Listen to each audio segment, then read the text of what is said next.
All right, peace and love, peace and love. All right, I'm going to go into some um, I'm gonna say understanding or lessons on wisdom. Right, I'm going to go to Ecclesiastes chapter 9, starting from verse 13 all the way to 18 for those that want to follow along. And so it says, "This wisdom have I seen also under the sun, and it seemed great unto me. There was a little city, and few men within it, and there came a great king against it, and besieged it, and built great bulwarks against it." So we got this mighty king coming against the city, and he's already has an advantage over it. Right, verse 15.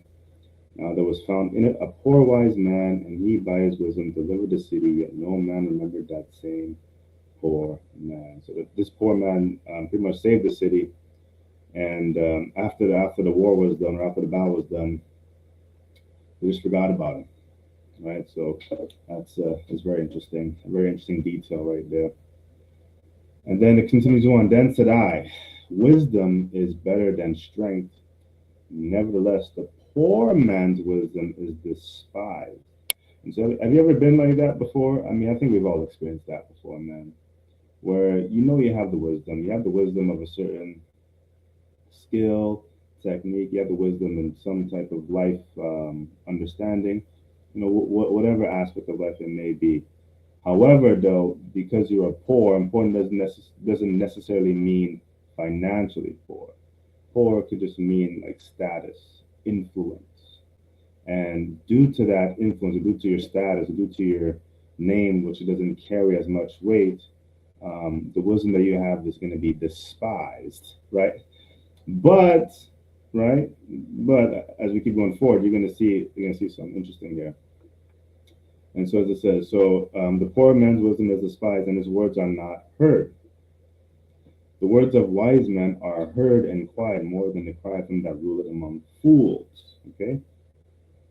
And then verse 18, wisdom is better than weapons of war, but one sinner destroyed much good.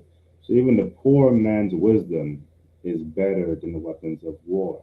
So even though you're poor, even though you may not have some type of um, influence or maybe some type of recognition, but getting wisdom is always better than weapons of war.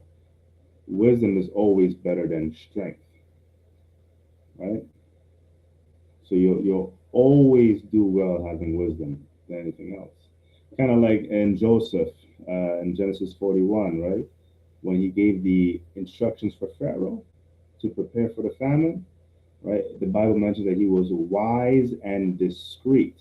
So it's very interesting how wisdom is a good counter against warfare, a good counter against famine, a good counter against any type of situation that may bring about poverty, right? And it says in Proverbs, right? Wisdom is through wisdom kings rule. So just keep that in mind, man. So search for wisdom, ask for wisdom, pray for wisdom. Well, let me send you over here. Go to 1 Kings chapter 3, verse 5 to 7. And that prayer that King Solomon, once again, a king, right?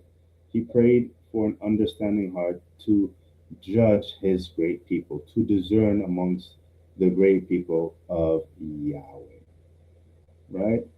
And then what did God bless him with? A wise and understanding heart. And Yahweh enlarged his heart, right? So just think about how powerful God's wisdom is. Seek God's wisdom, right? Hallelujah, man. So I want to say peace and love. I pray this video finds you well, and I pray it strengthens you, helps you in any way. Leave a like, comment, subscribe, and I'll see you next one. Peace.